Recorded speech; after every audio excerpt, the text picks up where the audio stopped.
than other sandhill imitations. And I've caught shed loads of bass on this, and I've caught a lot of sea trout on them. They're very good. They weigh 10 grams. If you've got light enough tackle, you can cast them plenty well enough, and you reel them back quite slowly, and you get a lot of fish on them. These came from Alibaba, and I think these were, well, I don't know, I think they were 10 for sort of €3, something like that. I've never had a hook bend out on them, which is surprising. They last about 2 fish if you're lucky, then they always get ripped across here. You can glue them up, but even after you glue them up, you get another fish, they'll be ruined. But they are so cheap. Yeah, they're just cheap. So, as I say, the only difference I can see between this and other sandhill patterns is it's a lot slimmer than most of them. And whether that's what makes the difference or whether I've just been lucky with them, I don't know. But they catch a shed load of fish.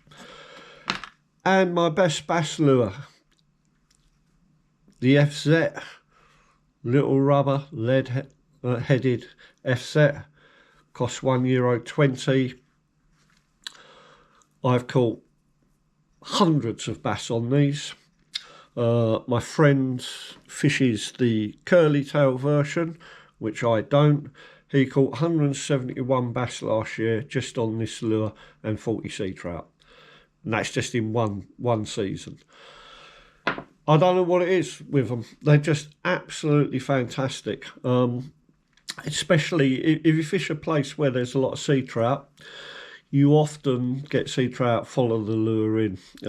You would have noticed it. It happens quite a lot. They follow lures, but they don't take them. If that happens and you've got a bigger lure on, change down, put this on. I won't guarantee that you'll get a sea trout, but I'd be surprised if you didn't. They're absolutely fab. For sea trout and bass, they are so good in my opinion, and I'm sure it's the size. I'm sure it's because they're small. You can fish them slow. The paddle tail works with a slow retrieve. You don't need to retrieve them fast. And I'm sure that's why they take fish, because they're probably easy for the fish to catch. They're a good size. They just, I don't know what it is. I mean, they're not the most exciting lure to look at, by sure. They are just another sort of plastic.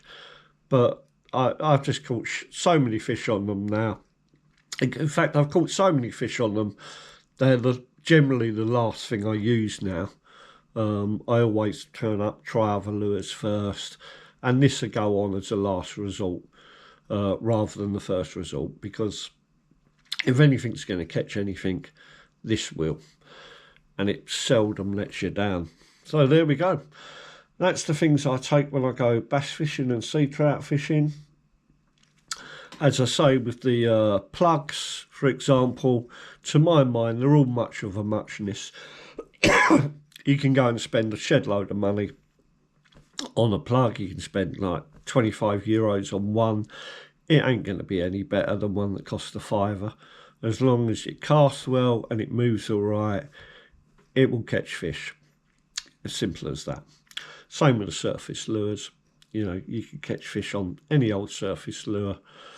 You just need it to be able to cast all right and look all right in the water. But this thing here is fabulous. I'd advise anyone to get just some very small lures. Doesn't have to be this, another plastic lure, or even a little plastic plug, but something very, very small. This is 1.5 inches long. And it just makes all the difference sometimes. Well, quite a lot of times, actually. Give it a go. Anyway, hope you found that interesting. Sorry it was a bit quick and that, but I've basically said all that I need to say about them. Don't fuss too much about your lures.